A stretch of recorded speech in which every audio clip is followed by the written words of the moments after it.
assim a gente sobra tempo para... Então, do livro Momentos Enriquecedores, a lição 7, autoencontro. A ansiedade busca de afirmação da personalidade. A ansiosa busca de afirmação da personalidade leva o indivíduo, não raro, a encetar esforços em favor das conquistas externas que o deixam frustrado, normalmente insatisfeito. Trata-se, então, de uma para outra necessidade que se lhe torna meta prioritária e, ao ser conseguida, novo desinteresse o domina, deixando-o aturdido. A sucessão de transferências termina por exauri-lo, ferindo-lhe os interesses reais que ficam à margem. Realmente, a existência física é uma proposta oportuna para a aquisição de valores que contribuem para a paz e a realização do ser inteligente. Isso, porém, somente será possível quando o centro de interesse não se desviar do tema central, que é a evolução. Interessante, estava lendo sobre isso aqui agora. Para ser conseguida, faz-se imprescindível uma avaliação de conteúdos, a fim de saber o que realmente é transitório e o que de largo curso e duração. Essa demorada reflexão selecionará os objetivos reais dos aparentes, ensejando a escolha daqueles que possuem as respostas e os recursos planificadores. Hoje, mais do que antes, essa decisão se faz urgente por motivos óbvios, pois que, enquanto escasseiam o equilíbrio individual e o coletivo, a saúde e a felicidade, multiplicam-se os desvaires e as angústias, ceifando os ideais de enobrecimento humano. De fato, anelas pela conquista da felicidade, tenta o autoencontro, utilizando-te da meditação prolongada, penetra-te-ás, descobrindo o ser real, imortal, que aguarda ensejo de desdobramento e realização. Certamente, os primeiros tentames não te concederão resultados apreciáveis. Perceberás que a fixação da mente na interiorização será interrompida inúmeras vezes pelas distrações habituais do intelecto e da falta de harmonia. Desacostumado a uma imersão, a tua tentativa se fará prejudicada pela irrupção das ideias arquivadas no inconsciente, determinantes de tua conduta inquieta, irregular, conflitiva.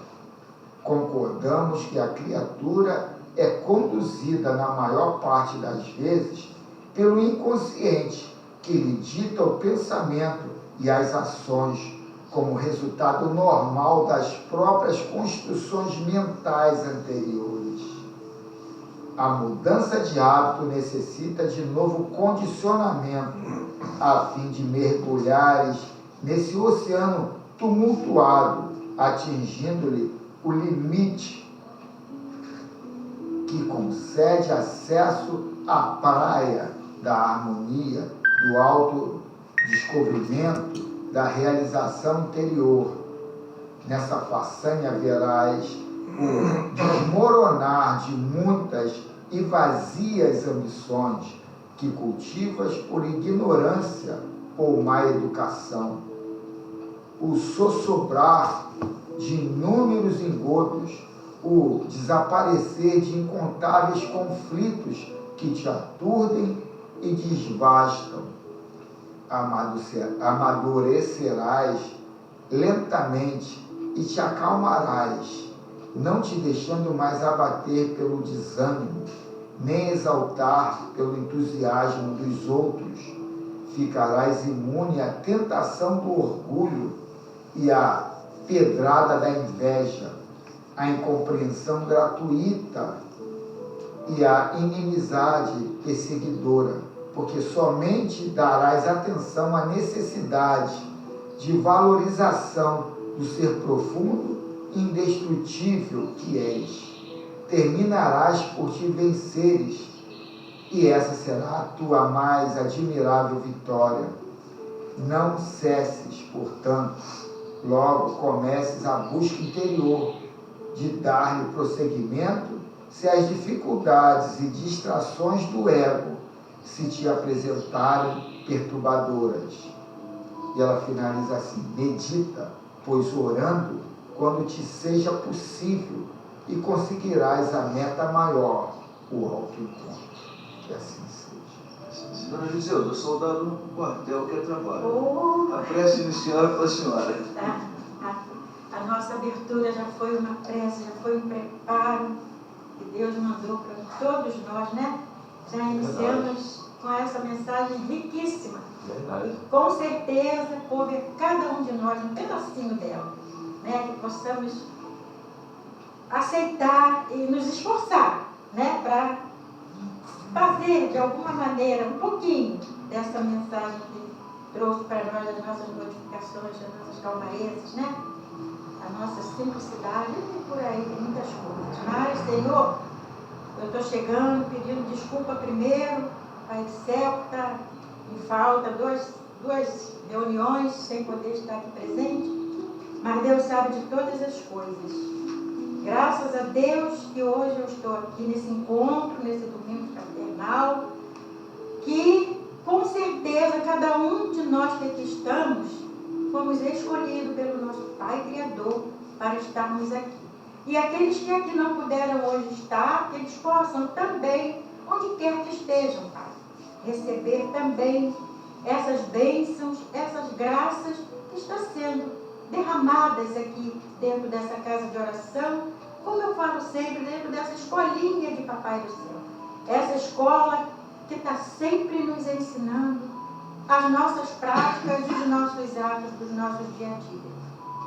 Só depende de cada um de nós encontrarmos o nosso caminho dessa forma que estamos aprendendo, não só aqui dentro da casa de oração, dentro dessa escola, mas começando de dentro dos nossos lares, que é muito difícil.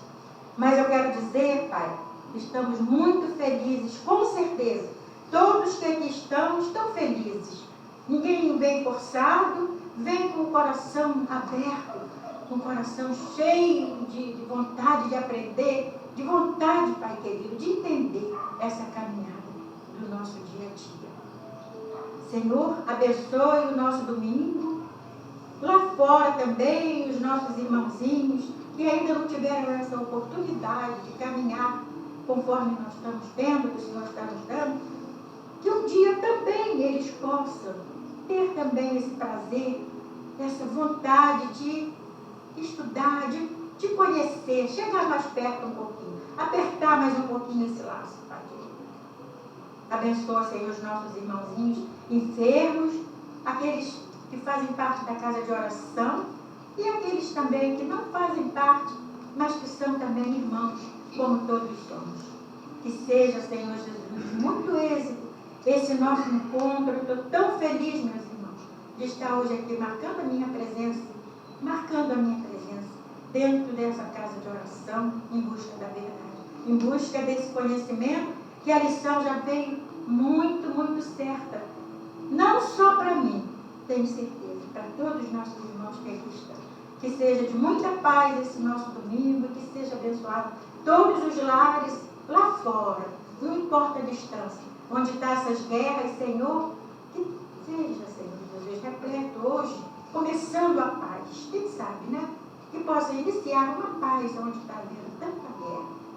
Que a paz continue em todos vocês, em toda a humanidade. Graças a Deus. Sim, sim, obrigado. Vamos então, Fábio, da sequência. Vamos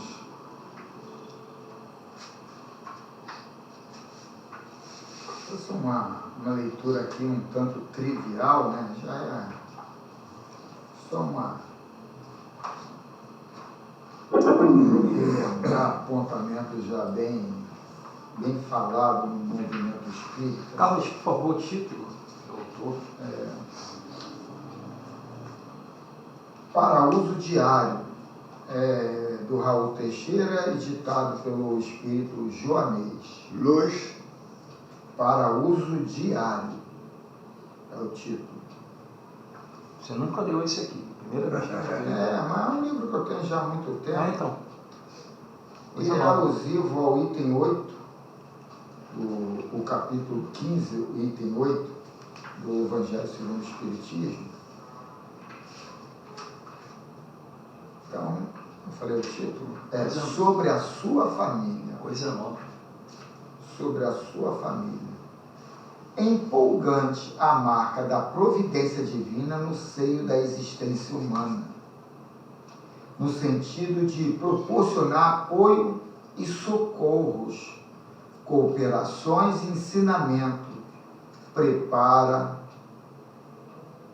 o Criador o grupo de companheiros que chegarão ao mundo corporal nas malhas da familiaridade consanguínea. Sabemos que, segundo as condições do nosso mundo, as relações familiares não são as assinaladas por perfeita harmonia, tendo-se em vista que, num campo de episódios relativos ao estágio provacional, as estruturas familiares devem estar submetidas a essa realidade. Desse modo, são aproximados para a convivência doméstica nas várias situações de parentesco espíritos que são simpáticos no bem ou simpáticos nos equívocos, seres que se amam profundamente ou que começam a se amar, outros ainda que se abominam, presos pelas intenções divinas de libertá-los de suas deficiências na vivência em comum. Intenções de que eles tenham esmerilhado os antagonismos, dissipadas as malquerências, desfeitas as mágoas, transformando-os os ódios, desde os cônjuges que se ajudam no espaço do crescimento aos irmãos que reforçam os laços ternos da alma, desde os afins que se estimam e vibram com os bons sucessos recíprocos aos afetos que se valorizam e incentivam entre si, desde esposos que se estranham aos irmãos que se agridem, e desde filhos que se perturbam nos vales escuros da teimosia irracional aos afins que se toleram a custo. Tudo isso forma painéis de vivência de inumeráveis grupos familiares. Aparecem queixas diversas sobre familiares que se mostram atenciosos e cordatos com pessoas de fora do lar, mas que são indiferentes e ásperos com os membros de casa.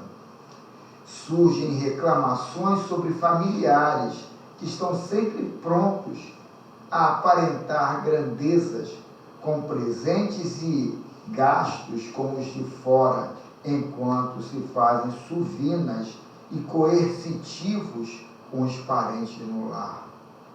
É na estrutura da família que cada um aprende o melhor para o seu progresso definitivo.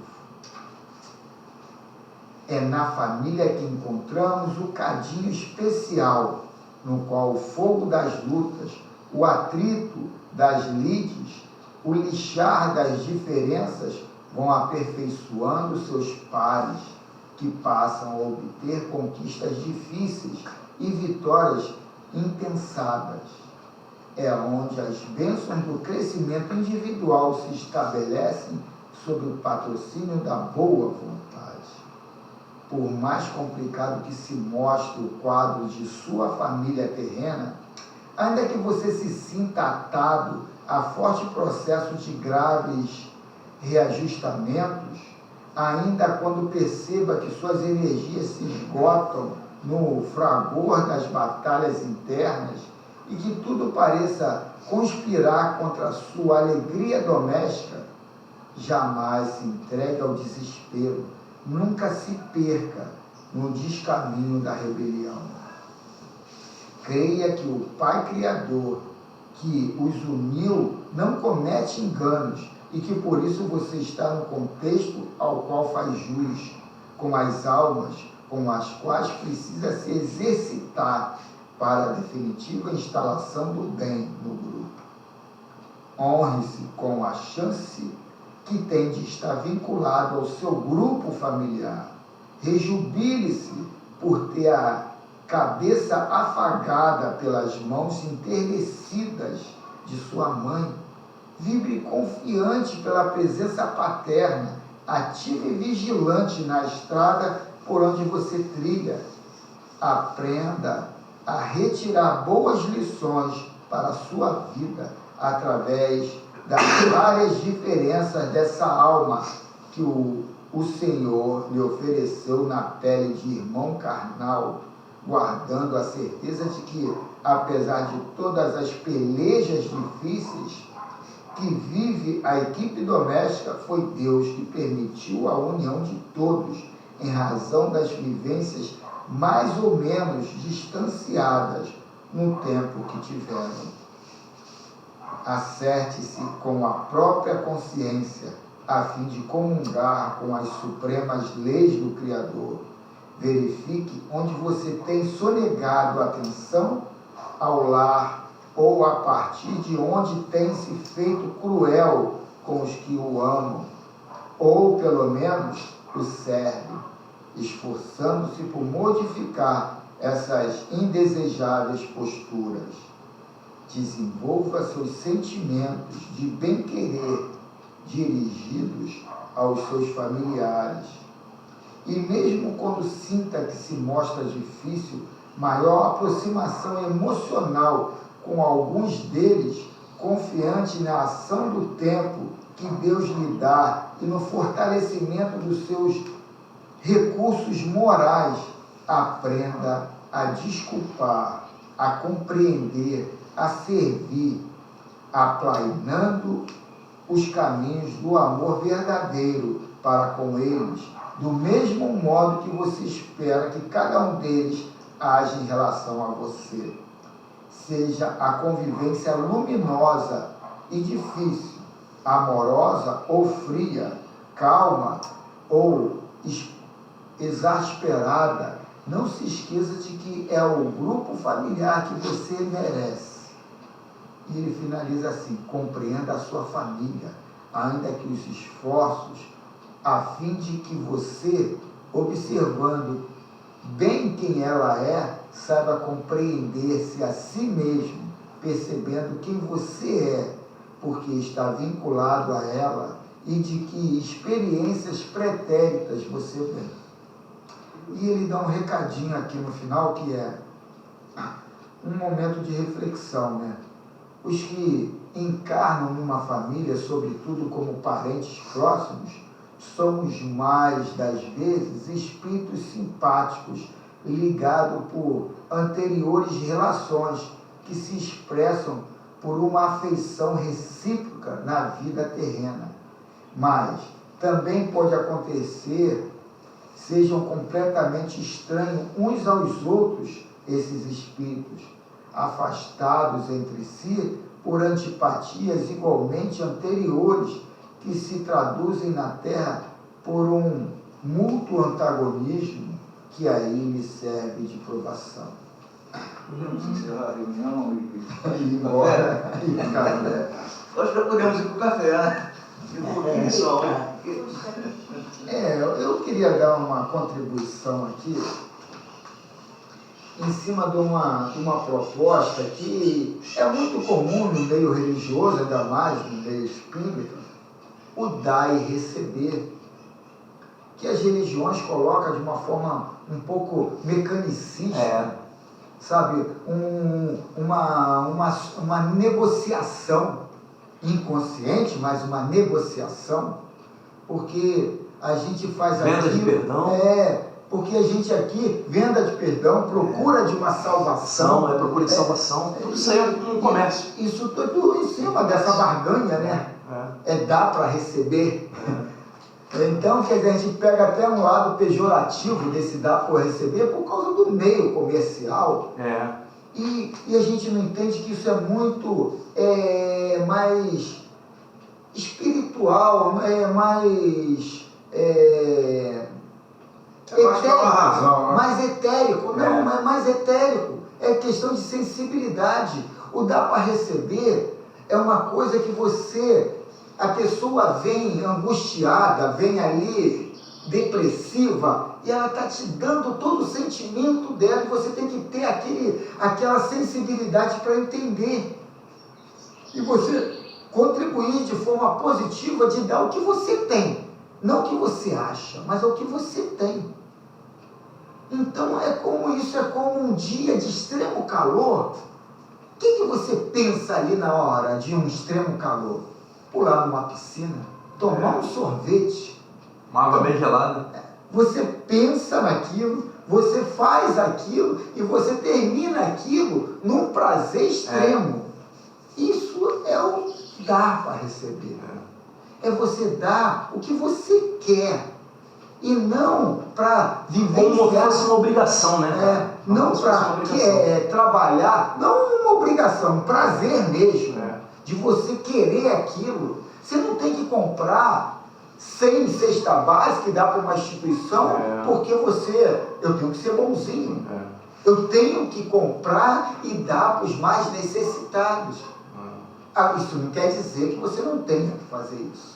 Mas isso quer dizer que você está nessa situação, isso te dá prazer. E você também não precisa dar diretamente para a instituição, você pode chegar e fazer isso mas você tem que ter boa vontade. Boa vontade, isso aí, tem que querer, tem que estar em você.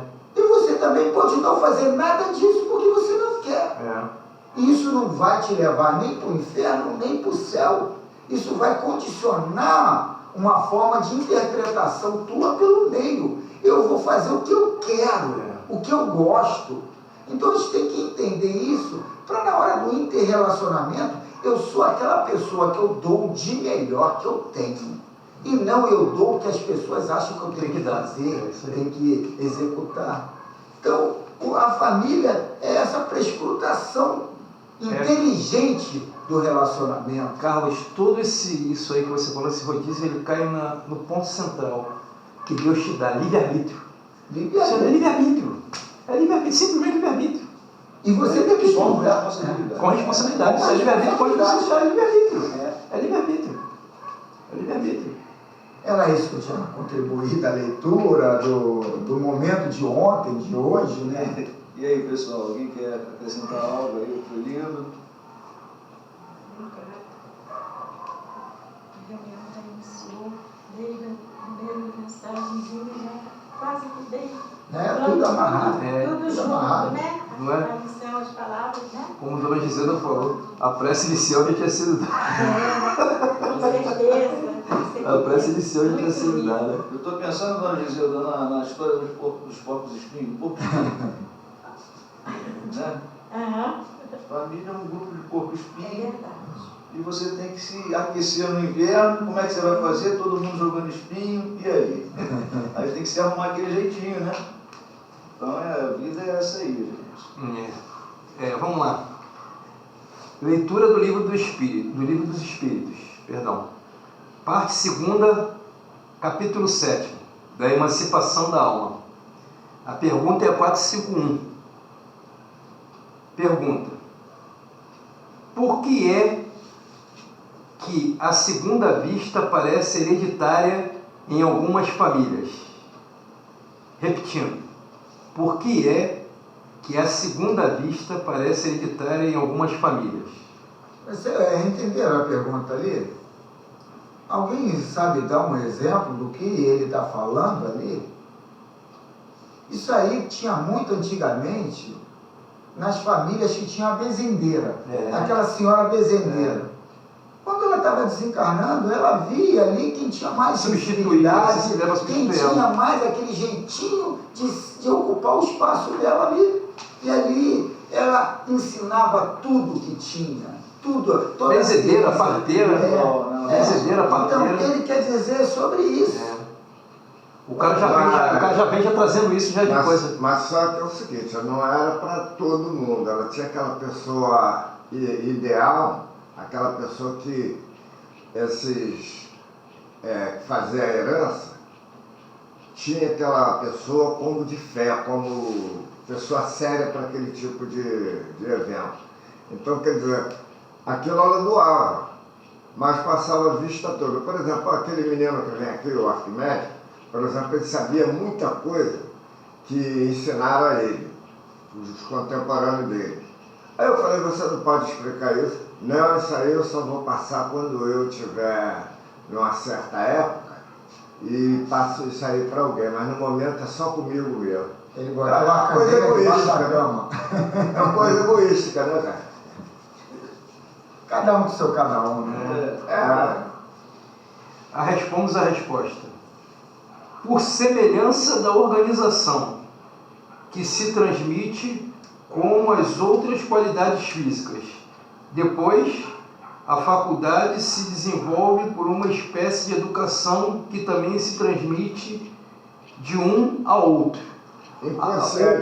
Quem tem o dom, ele tem que ter o dom também de ter o feeling para saber reconhecer quem está em volta e tem aquele mesmo dom. O cara já tem bem completo, acho que até isso, né? O dom que ele tem, pô, aquela pessoa ele tem um feeling para isso aí. É o cara que tem a puxada para aquilo dali, vai percebendo, né? Para poder levar. Eu acho que é isso, né? Vamos ver se o Mirabês fala a mesma coisa. Cadê o livro, Carlos? Então, conscientemente, o indivíduo traz em si aquele conhecimento e ele não passa para A, para B, porque primeiro ele teme e segundo acha que aquilo ali é como se fosse um tesouro. Mas não é todo mundo assim, entendeu? O cara já vai durante a vida dele fazendo uma anotação, o cara que leva a coisa séria já vai sabendo de quem vai ter esse dom. Vamos chegar às dúvidas aqui. É 451, né? 451. 452. 451.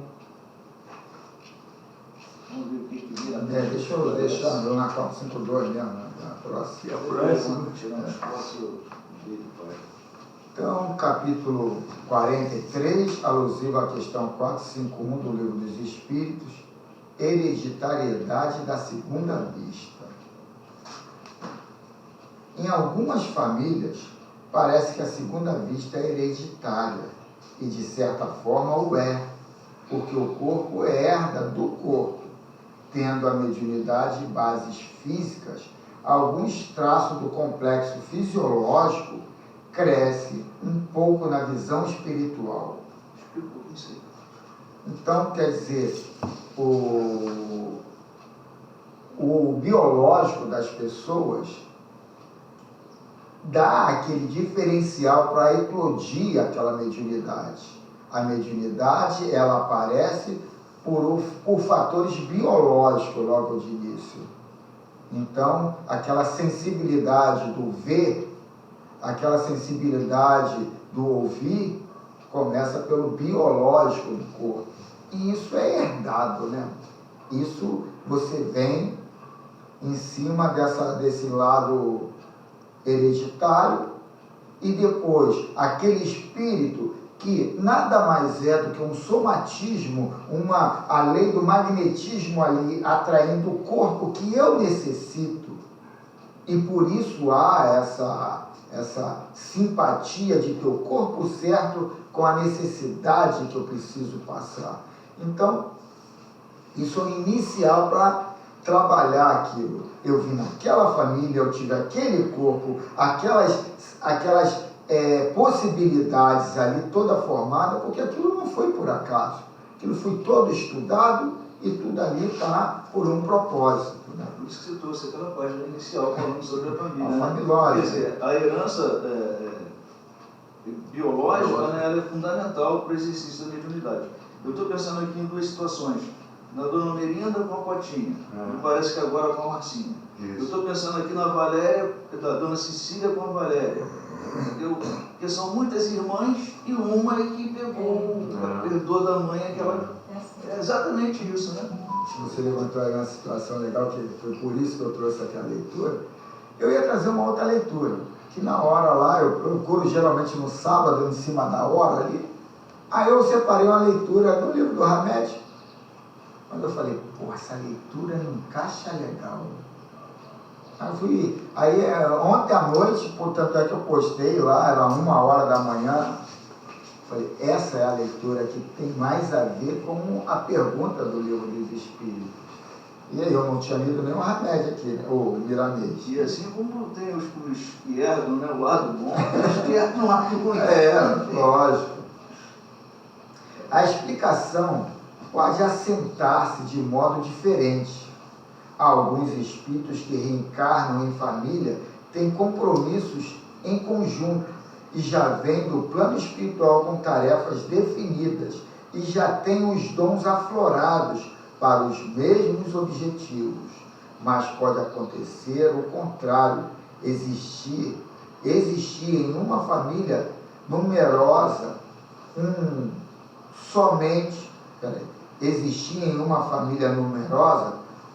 somente que tenha dons mediúnicos desenvolvidos e os outros nada, até ignorando essa faculdade. Ninguém recebe de graça os valores da alma. Observamos também o nível intelectual dos participantes de uma família. Nem sempre se equivalem, dependendo muito mais das qualidades do espírito do que mesmo do corpo e da posição social que desfrutam os espíritos encarnados naquele grupo. Não podemos generalizar, né?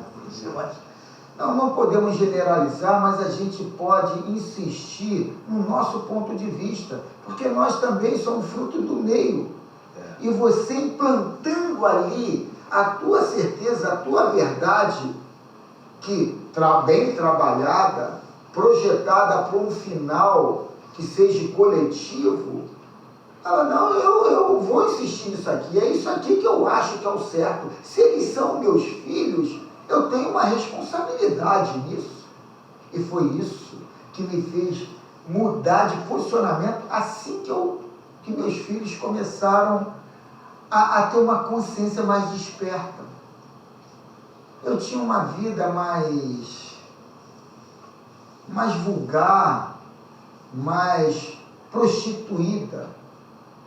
E nisso eu falei, se eu continuar com esse estilo de vida, a minha família vai falir, vai quebrar.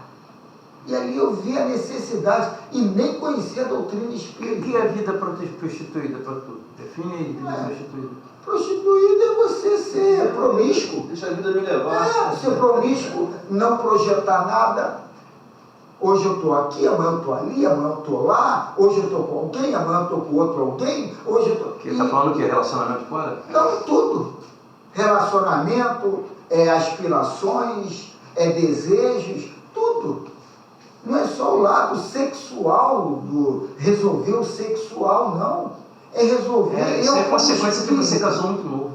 Não, mas eu não casei, 28 anos é muito novo. Casei com 28 anos. Quem casou muito nova foi minha mulher. Casou com 18. Casou, a gente se conheceu, ela tinha 15. Então, quer dizer, eu não achei que eu casei muito novo.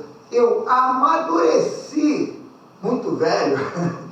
Eu fui aprender isso lá com 33, 34, 35 anos.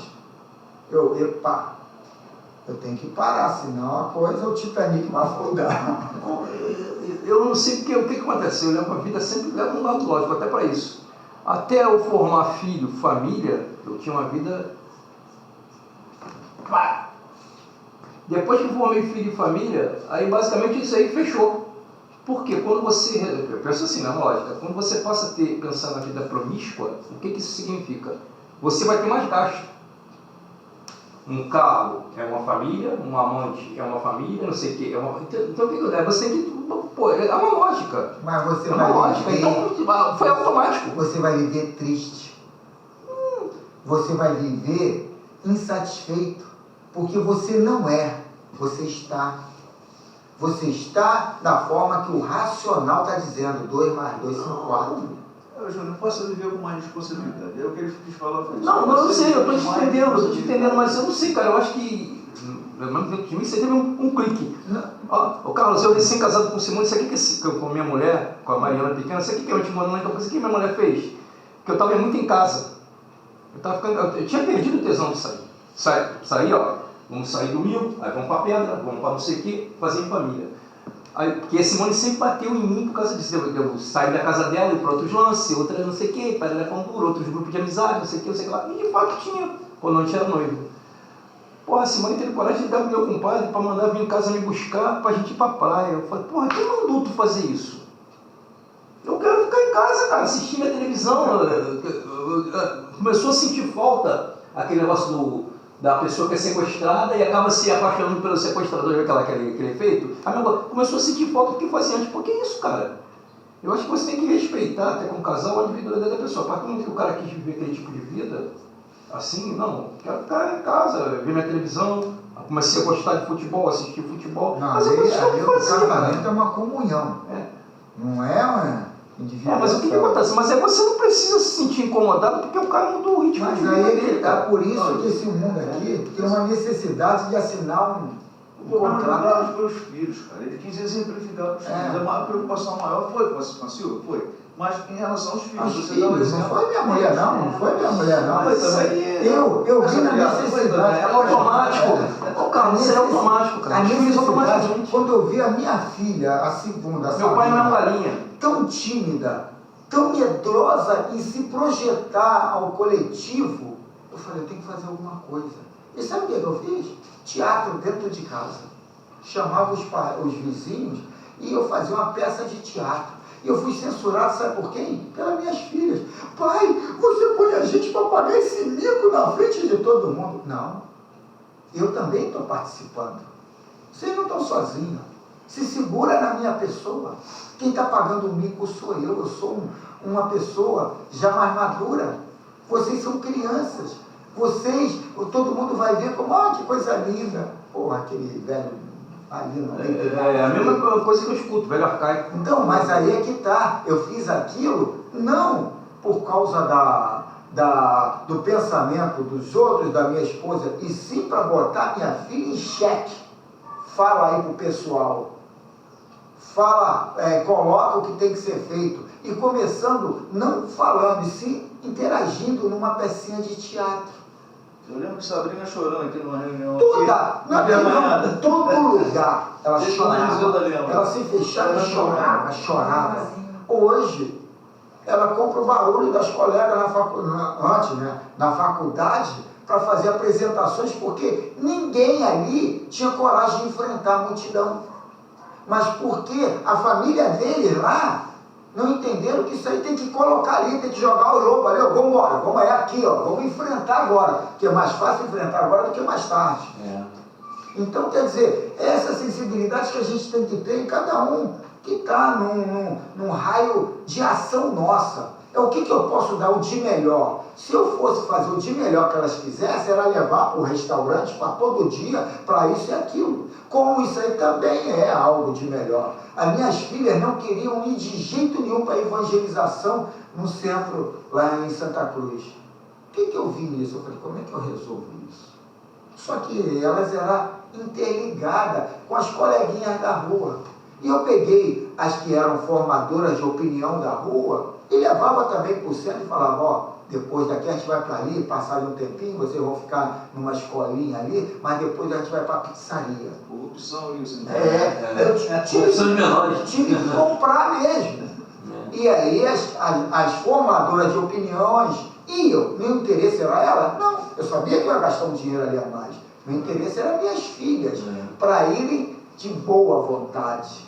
Porque elas não estavam fazendo a vontade delas, que elas nem sabiam, elas estavam sendo teleguiadas pelas essas formadoras de opinião.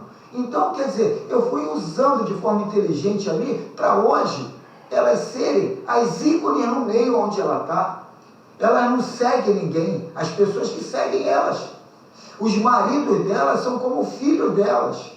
Elas que mandam, elas que dizem o que tem que ser feito. Aí eu fico assim, caramba, eu fiz um trabalho legal. Eu fiz um trabalho legal. Vamos ser assim primeiro, não vamos profundizar. É errado. É errado, eu é que sei. É errado. Eu estou doido pelo neto e ninguém quer me dar um neto. Talvez seja por causa desse excesso de poder que tem, né? Não. Na idealização. Isso aí é... Chegou, rapaz. Não, você chegou um lado. Eu nem sei onde eu parei, mas vamos Não. continuar. Tudo existe no mundo, tudo que existe no mundo é variável, mostrando a todos nós que somente o espírito é dotado de qualidades vivas, dos dons espirituais. Entre mentes, a alma envolvida na carne pode fazer dessa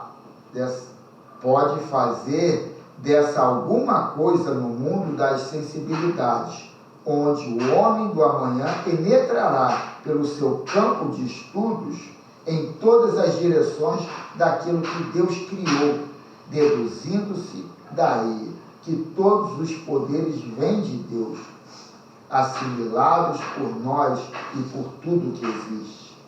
Se o corpo é um instrumento do Espírito, claro que deve ser dotado de certas facilidades para que o Espírito expresse seus dons e exercite as faculdades durante a sua existência na Terra. Porque, em geral, a matéria é um impedimento na filtragem mediúnica. E por que a matéria é esse impedimento na filtragem mediúnica? Porque a matéria nada mais é do átomo ao arcanjo, todos nós passaremos. Então, aquela matéria também é algo que está passando por isso, pelo que está se colocando nessa pergunta, né? E essa matéria é muito mais ignorante, é muito mais apegada à própria matéria do que nós. E o nosso corpo está em forma antagônica ao meu desejo de crescimento espiritual. E aí eu tenho que entender por que a sensualidade, a sexualidade, a malandragem, o lado negro ou turvoso me atrai mais. Como diz lá Paulo, né?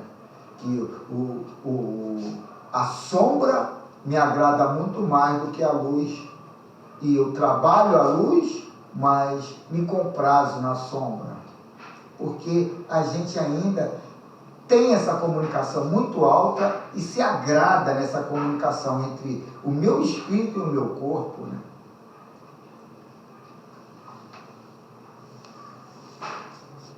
Notemos muitas famílias em que somente um dos membros possui mediunidade em exercício. Outros, por vezes, trabalham para essa aquisição e nada conseguem. Já em outras, aparecem espontaneamente tal faculdade.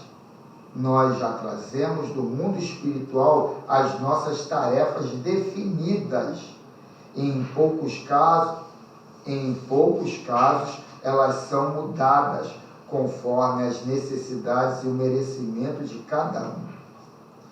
Quantas criaturas recebem dos benfeitores espirituais o investimento de suas faculdades na sua saúde ou em muitos transes da existência, para que possam produzir mais, para aproveitarem a oportunidade como espíritos encarnados, que se encontram vencendo as dificuldades nos caminhos da ignorância?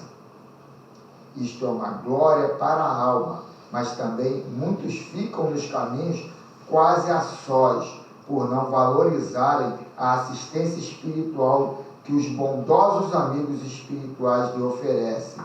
Esse tipo de espírito caminha a passos lentos, com o poder de assimilação retardada.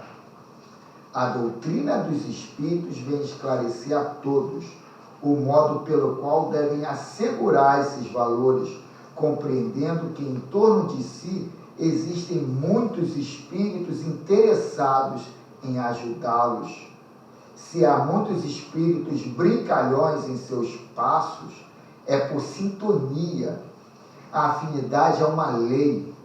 Verificando isso, devemos trabalhar com toda a intensidade para desvincular os laços com esses espíritos inferiores, de modo que seus caminhos fiquem livres das investidas das trevas. Vou dar uma paradinha aqui para a gente não ficar nesse lado crítico de ver os outros. Ontem, ali veio os irmãos dizendo que estavam lá, que ali eles estavam legal, que estavam isso e aquilo, mas a pessoa que vivencia lá está dizendo, o fulano já chegou assim, já foi assado.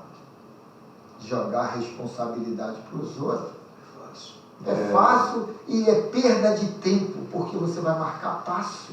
É burrice, é magnetismo, é ciência. Ele fala essa lei da atração de uma forma mais mística, mas é ciência, magnetismo. Está vindo ao meu encontro porque eu sou afim, porque eu atraio aquilo. Se tem ali uma âncora que me prende naquela sintonia, naquele mundo, não é a âncora, não foi ancorada ali por ninguém, não, fui eu que ancorei ali, fui eu que achei que aquilo ali tem que estar ali para todo mundo ver aquele símbolo e chegar junto de mim. Então a gente tem que chegar, a gente tem que parar com essa ideia de que algo externo aconteceu e fez eu sofrer. Não, eu sou o criador do meu mundo. Quando eu entendo que eu sou o criador do meu mundo, esse tipo de argumento, que toda hora está sendo colocado aqui, um trabalhador ali do nosso meio, vem, mas fulano, eu. O que está fazendo aqui dentro? Não assimila, Carlos. A pessoa não aceita, não entende que tem que fazer essa busca, essa procura, né? E essa procura interior também, né? Associando, né? Porque vem as lições. A primeira lição que você leu aí, cara, por isso que eu falei, a gente podia ter encerrado a reunião ali, né? Nós mostrando o que é a família. Agora vou eu vir aqui no centro pedir, né, a espiritualidade que tirem aqueles que estão me apurrinhando dentro de casa. Se eu sei que foi a atração, se eu sei que foi eu que escolhi, que eu que criei aquilo, eu estou pedindo para ser infeliz, para continuar infeliz. Como aquelas pessoas chegarão próximo a mim daqui a 2, 3 encarnações ou daqui a próxima encarnação? Então, é a paciência, é a tolerância, né? E essa busca aí, ela é difícil pra caramba. Não é fácil você, sabe, primeiro, entender que você que criou aquilo, né? É como está se falando aqui, sempre é o outro que é o culpado, nunca eu. Isso aí já é difícil da gente entender. Mas quando a gente começa a entender isso aí, nós temos outra batalha, né, cara? Que aí vem o orgulho da gente, vem a vaidade, né? A primeira atitude é reagir, o camarada veio com aquela, sabe, aquelas 3 pedras para cima de você, você não tem a paciência de tentar entrar num acordo, né? Resolver aquela situação ali no momento, você já quer mandar 10 pedradas. Aí você vê uma série de pessoas chegando perto de você com um rosário de lamentos. Aquilo ali tem hora que, sabe, você fica... E tem uma outra coisa, Valdemir, que é esse pensamento racional que faz a gente, sabe, desacreditar em informações novas. Você quer ver, eu vou dar um exemplo, uma pessoa obesa vai a um nutricionista, a nutricionista cria ali uma dieta, uma forma de se comportar também, de exercícios e tal. Aí ela rotula aquilo, a nutricionista me fez emagrecer. Não foi não. Foi a pessoa. Foi a mudança. A mudança. E o que é mudança? Outro tipo de vibração que ela começou a ter. Então, ela está colocando aquela salvação na nutricionista. Mas que muitas das vezes, Carlos, é necessário esse empurrãozinho. Não ela sozinha não consegue. Não faz. É isso mesmo. Mas ela tem que ter essa noção de que o meu comportamento era errado. O meu comportamento hoje está no padrão do que eu quero ter amanhã. Mas isso aí fica assim. No inverno, vou comer que nem um louco. No verão, eu faço exercício. E fica nisso. Isso é uma realidade, Carlos. Você vai na academia no inverno, não é vazio. Próximo do verão, você não consegue nem entrar. Tanta gente. E ele não entende que ele é fruto do que ele faz com ele. Esse efeito sanfona vai prejudicar lá na frente, porque a idade vai vir. E aí vai começar essa harmonização facial, harmonização barrigal, a harmonização de tudo porque você não está satisfeito. Trabalha o Luciano. Você viu, você chegou a assistir aquele negócio que eu te mandei? É uma live do José Roberto de Toledo, do Ken de Alencar e um outro cara que é especialista no negócio aí do mundo. Cara, 30 minutos, assiste aquilo ali, cara. O mundo... Eu não assisti. Eu te mandei. Mas ali tu parou de comer carne. Eu parei, diminui muito, cara. Diminui muito. Até o próximo. Eu te mandei também, eu te mandei. Mandou. Esse documentário, o que ele falou ali, tem um documentário na Netflix que tu fica assim, o cara fala, a gente fala de ecologia, isso tudo, o problema todo é que você não é vegetariano. A população vai ter que mudar. Vai ter que mudar. O coisa de consumo Aquilo dela. eu já tinha visto quando ele falou, eu falei, porra, até que enfim, um erudito inteligente. Não, o cara é especialista. Pô, mas ele tocou ali. ali. Eu assisti todinho. Ele tocou ali numa coisa.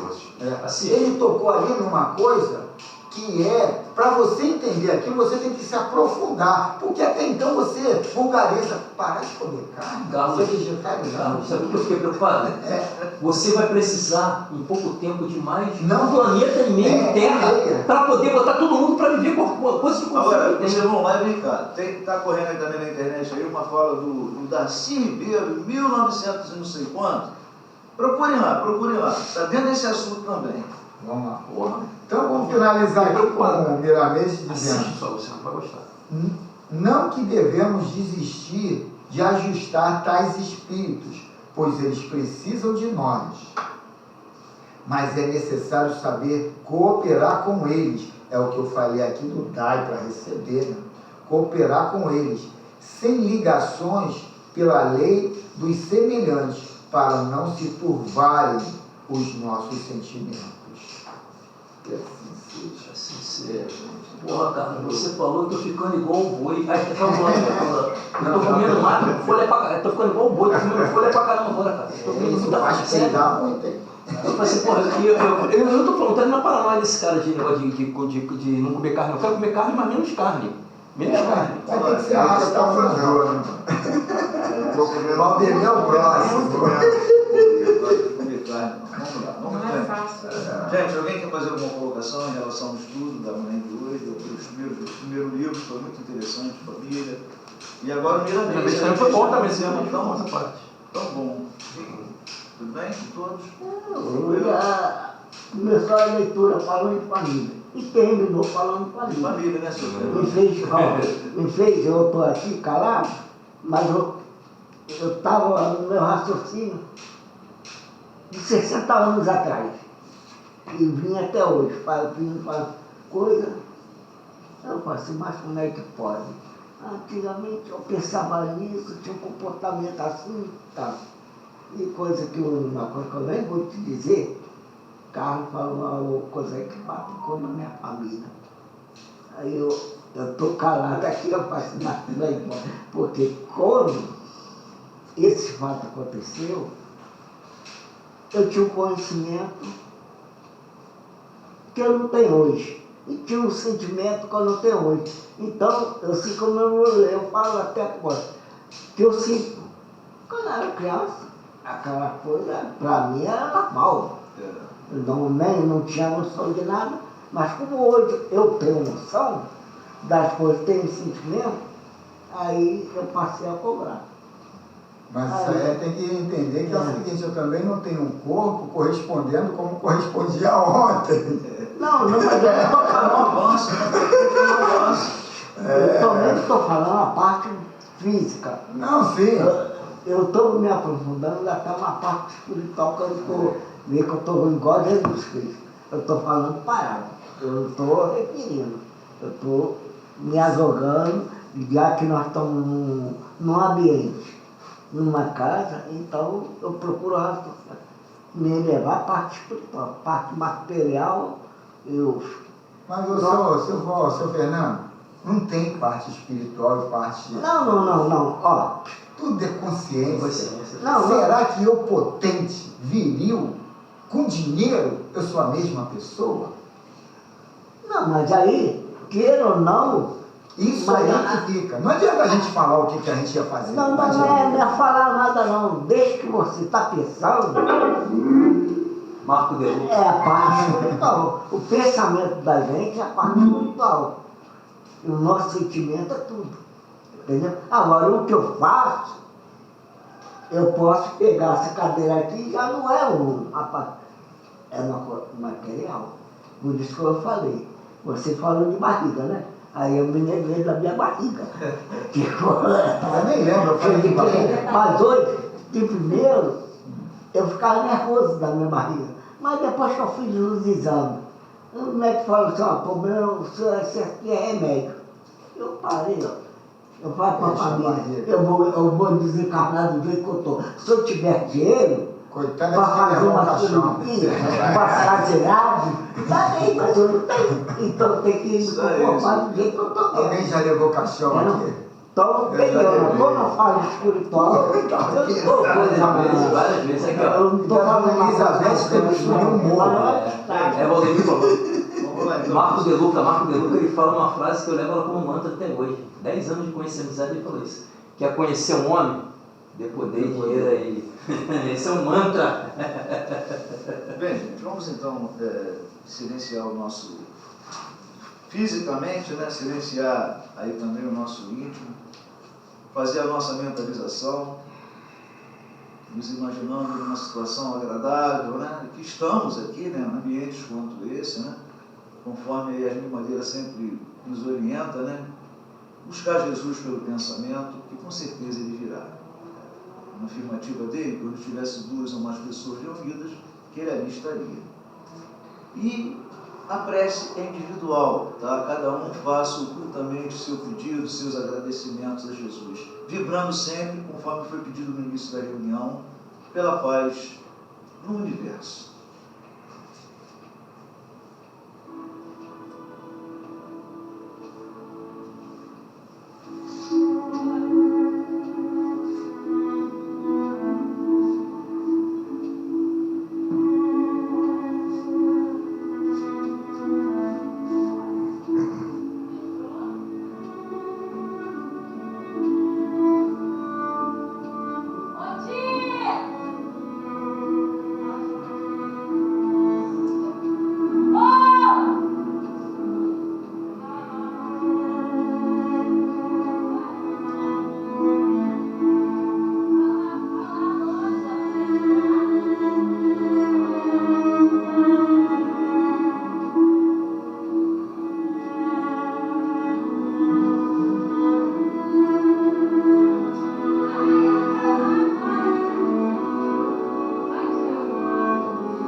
partir da reunião,